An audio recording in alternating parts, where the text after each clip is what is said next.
akhirnya studio kita jadi juga ya Mas. Iya. Klinik pinjol. Soalnya dari kemarin kita mikirin konsep dan segala macam, akhirnya jadi juga. Nah, buat klinik pinjol ini kita juga ada bikin apa sih Q&A terutama di Instagram. Jadi buat teman-teman itu bisa kirim pesan atau menyampaikan keluhan mereka tentang perpinjolan. Nah, ntar kan kita baca tuh apa pesan-pesan mereka tuh. Ntar kita mungkin salah satu atau mereka juga berkenan bisa datang ke sini juga buat menceritakan permasalahan pinjolnya. Ya ini studio udah oke nih ya, walaupun ada beberapa sih aku masih kurang seret ya. Oh belum 100%. Ya ada ini meja oke lah, nanti kita perbaiki yang masih kurang. Cuman udah mulai iklan belum kita buka klinik di sini gitu? Udah Mas. Ada. Okay. Di konten terakhir kita juga nyampaikan kalau kita cuman kan belum fit. Iya, kasih kisi-kisi kalau kita bakal bikin konsep baru yang fresh gitu kan. Ya ini klinik pinjol ini. Okay. Kita juga udah ngasih tahu ke teman-teman kan. Udah nyebar open brosur. Terus aku juga ada ngeposting Q&A gitu di Instagram. Jadi teman-teman bisa nyampaikan keluhan mereka di sana. Nah, ini yang mau datang ada nggak? Ada. Nanti udah laku nih. Udah banyak yang ngelis pengen datang. Mana? Nah nih. Nah, oke. Salah satunya itu yang hari ini. Oh, hari ini ada. Ada hari ini. Namanya Rahman. Okay. Nah, dia itu keluhannya tentang dia itu jadiin gondar.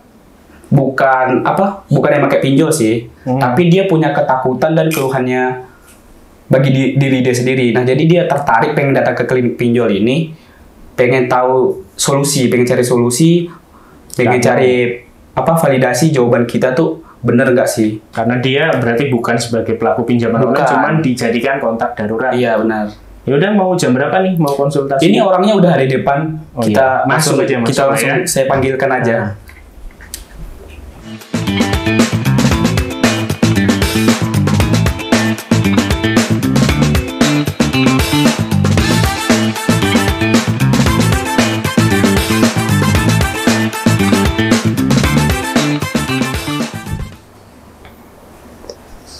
Ya, selamat malam ya. Jadi ini Mas Rahman yang punya keluhan soal. Saya punya keluhan soal kontak darurat.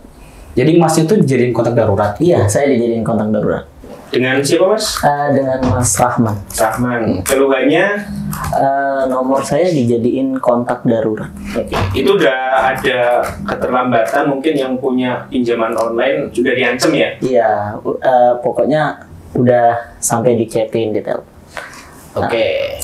Mas Rahman keluhannya dijadikan kontak darurat, iya, mulai diancam. Silakan gimana? Jadi awal ceritanya saya emang nggak tahu menahu tentang pinjaman online. Jadi suatu hari itu saya ditelepon, nomor yang dikenal. Jadi saya angkat aja deh, siapa tahu penting atau gimana.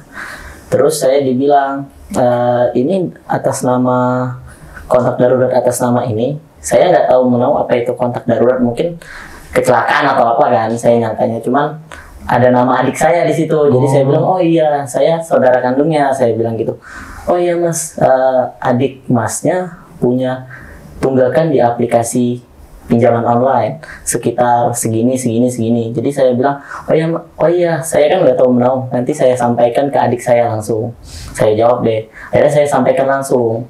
Mungkin ini di telepon pertama menurut saya masih baik dan sopan lah. Cara memintanya, cara dia berkonsultasi sama saya sebagai kontak darurat.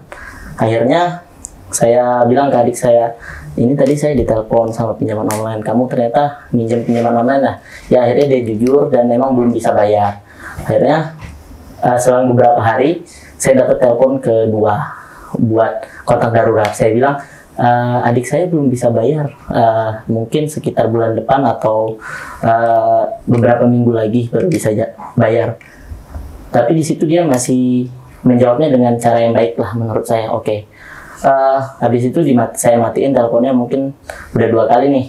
Dan selanjutnya minggu depan saya mulai intens di telepon Mas.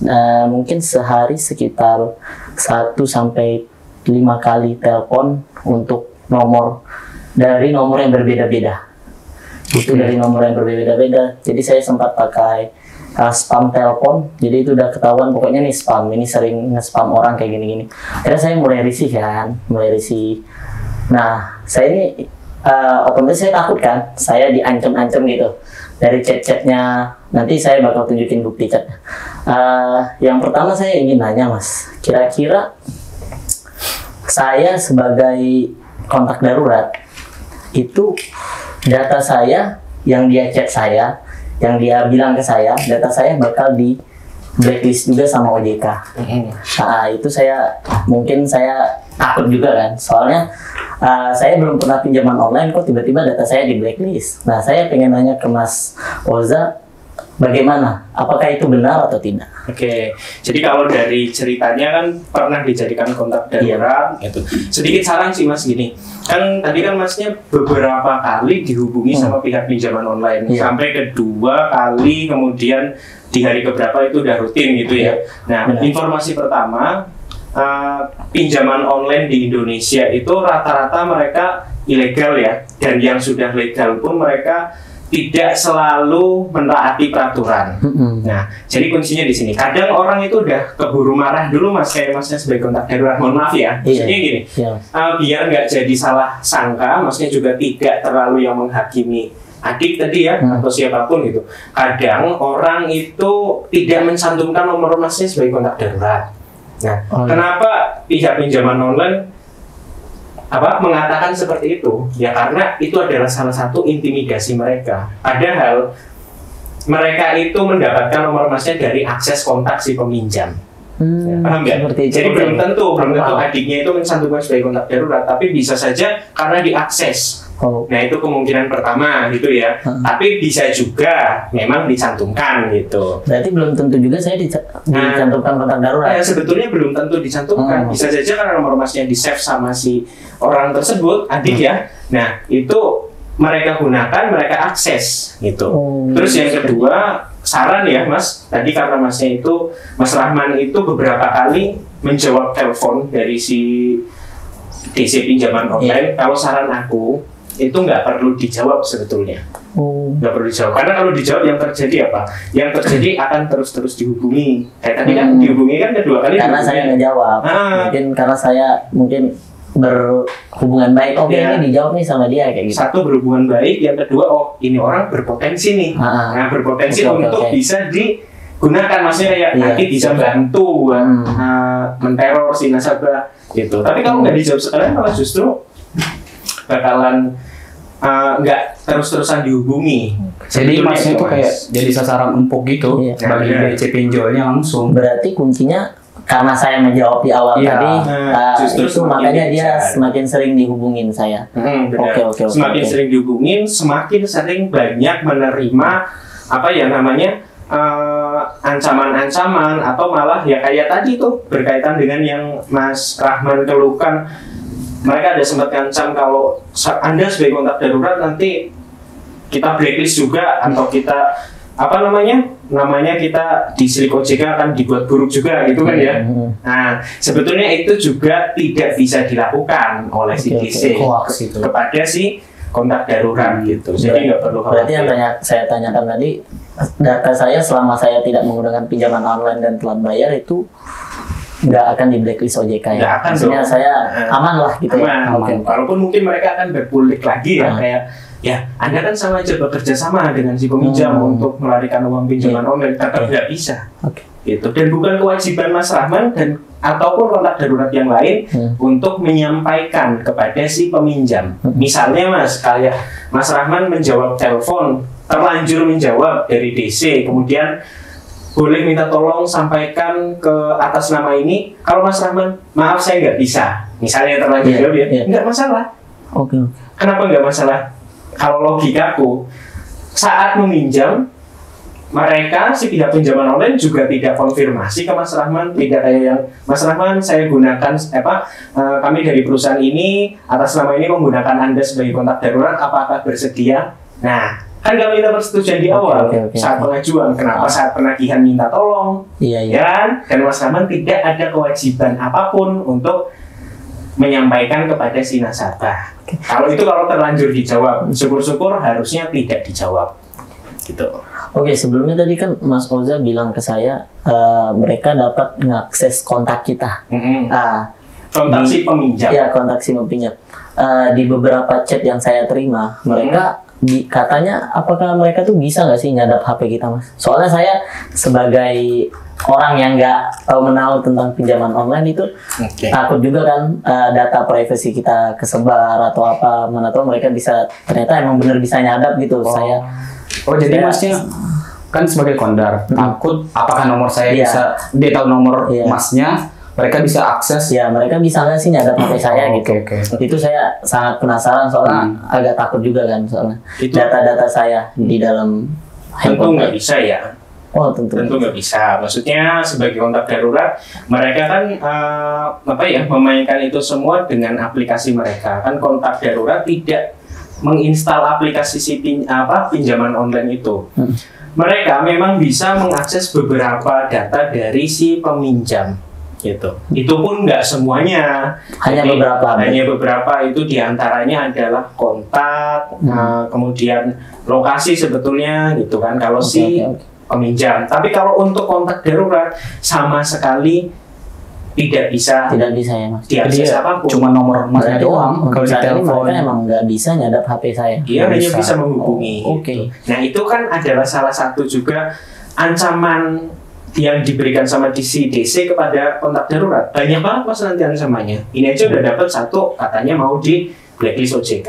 Dua, bisa diakses, disadap gitu kan. Nah, itu mereka ngancem kayak gitu karena apa? Karena Mas Rahman dinilai adalah orang terdekat dari si peminjam yang potensi untuk bisa membantu nagih kalau kata tadi sasaran empuk gitu ya. Atau juga kan dia dari awal menjawab terus kan, diangkat itu tadi yang aku sampaikan kan jadi sasaran karena menjawab. Sebetulnya nggak dijawab pun kita nggak akan jadi masalah. Tapi ini berarti kemarin udah terlanjur dijawab kan? Ya udah terlanjur menjawab. Pasti banyak ininya ya, banyak Cuman udah agak lega karena Masnya udah bilang tadi kan ya selanjutnya kita nggak usah dijawab gitu. Seperti yang tadi saya tanya, berarti HP saya nggak bisa disadap gitu.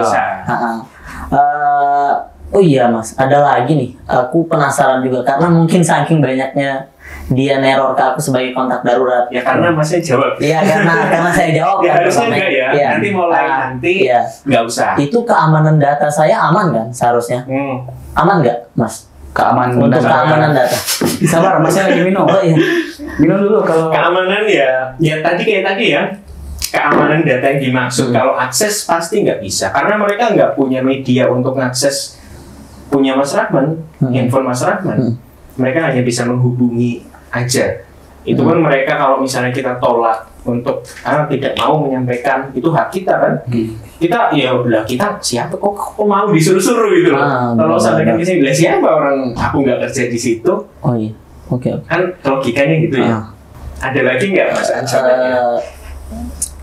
Mungkin ada lagi sih kayak dia kan otomatis tahu alamat saya dari kontak pinjaman online kan adik saya sendiri. Itu FC lapangannya itu atau apa sih kita sebutnya sebagai FC ya. Iya. Soalnya dia pernah chat di WA juga seperti itu. Apakah bakal datang ke alamat saya? Kayak gitu. Itu yang saya pertanyakan. Kalau itu adik kandung ya statusnya ya? Iya, adik kandung. Kalau adik kandung misalnya masih tinggal dalam satu KTP, si pinjaman online bukan seharusnya ya, yang sudah terjadi pun berurusannya sama adik Mas Rahman gitu ya. Biarpun datang, itu biasanya tetap datangnya ke urusannya sama situ gitu. Tapi kembali lagi gini Mas, tidak semua aplikasi pinjaman online punya petugas lapangan sebetulnya gitu. Terus yang kedua, kalau aku lihat dan dengar dari kisah Mas Rahman, aku nilai itu bukan pinjaman online resmi atau bukan pinjaman online yang memiliki FC lapangan. Karena tadi Mas Rahman cerita si DC-nya itu menyebutkan nominal, menyebutkan jatuh temponya. Itu biasanya ciri-ciri pinjaman online ilegal Mas. Oh itu salah satu ciri-cirinya. Kalau pinjaman online resmi, biasanya ketika menghubungi si Mas Rahman sebagai kontak darurat, biarpun Mas Rahman nanya ini hutang adik saya berapa gitu ya, biasanya nggak akan dijawab.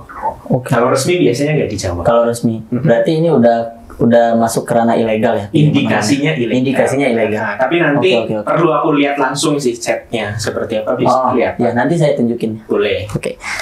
Saya sini kan saya udah merangkum beberapa pertanyaan. Ya ini saya pengen tanya sekarang. Sekarang kan posisi saya lagi di rantauan nih Mas. Dia bilang dia punya data-data saya, punya sampai semua data saya, alamat saya, tempat tinggal saya sekarang gitu dia punya. Apakah saya akan didatangi juga nih di alamat yang ini? Berarti lebih ke dia tahu nggak lokasi Iya, masnya dia gitu. tahu nggak lokasi saya gitu. Saya kan takutnya lagi di rantauan yang nggak ada sangkut pautnya sama sekali. Mungkin dia datang ke saya terus marah-marah nggak jelas. Itu kan mungkin saya emosi juga nanti. Kalau sebagai kontak darurat itu tidak ada kasusnya, belum pernah ada yang kontak darurat didatengin oleh FC. Terus kemudian biarpun misalnya sebagai peminjam itu pun tidak didatengin di tempat perantauan. Tetap mereka tujuan utamanya adalah KTP. Karena perantauan mereka tahu status kita merantau, kita tinggal di mana. Itu kan jadi ketika kita mengajukan pinjaman online, kita kan mengisi alamat tempat tinggal seperti itu ya. Itu kan diisi manual oleh kita dan itu bisa kita palsukan di mana saja. Bisa kita isi di mana aja. Jadi maksudnya si DC atau FC itu pun bakalan mikir tempat perantauan, alamat domisili itu kan bisa diketik di mana aja. Kalau misalnya disamperin beneran, takutnya kan itu fiktif. Nah, jadi sasaran mereka tetap adalah alamat KTP.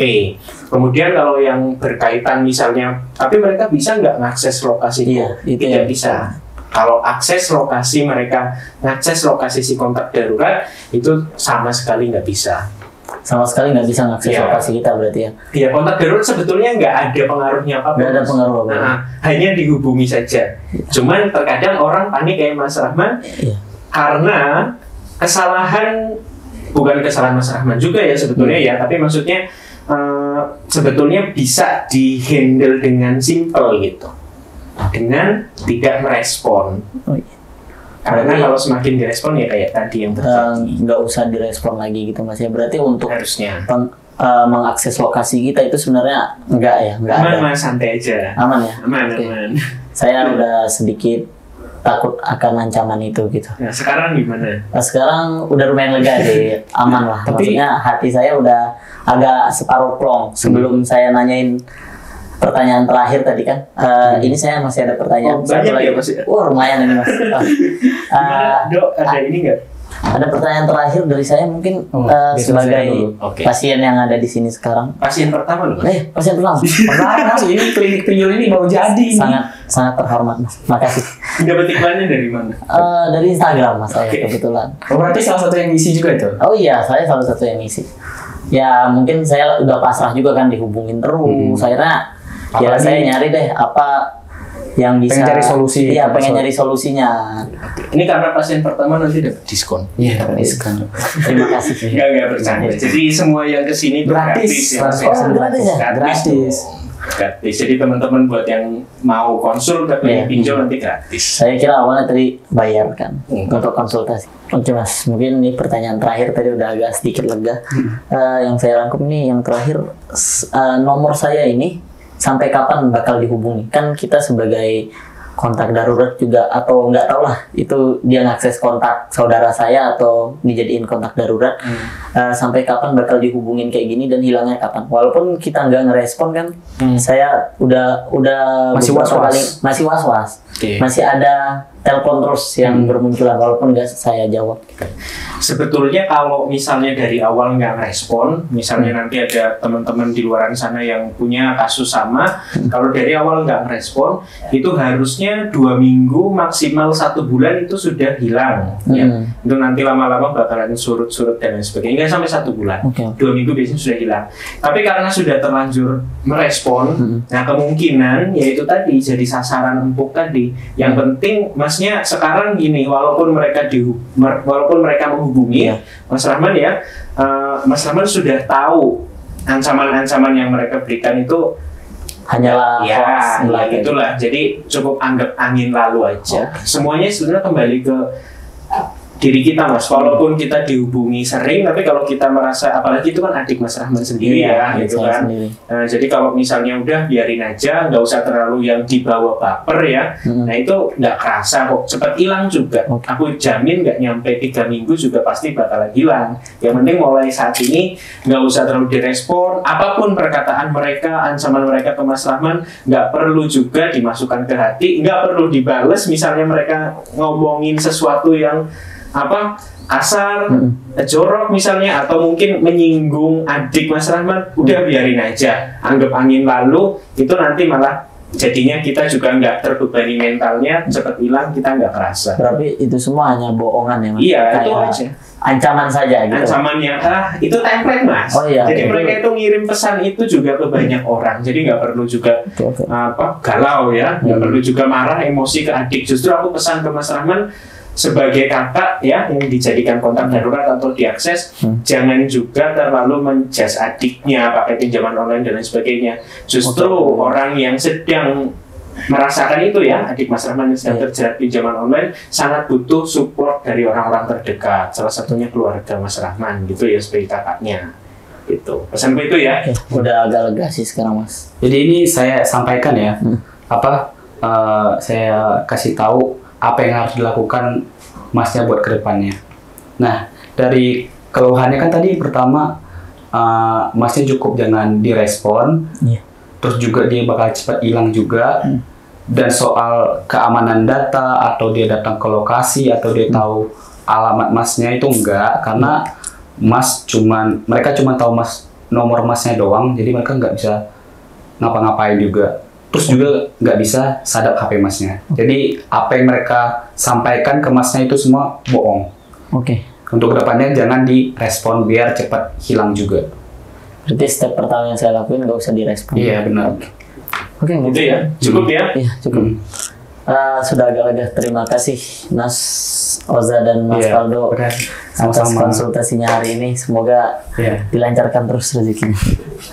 Amin, dan pesan ya tetap support adiknya. Iya, Mas. Tapi boleh loh kamu kasih tahu ke teman-teman yang lain.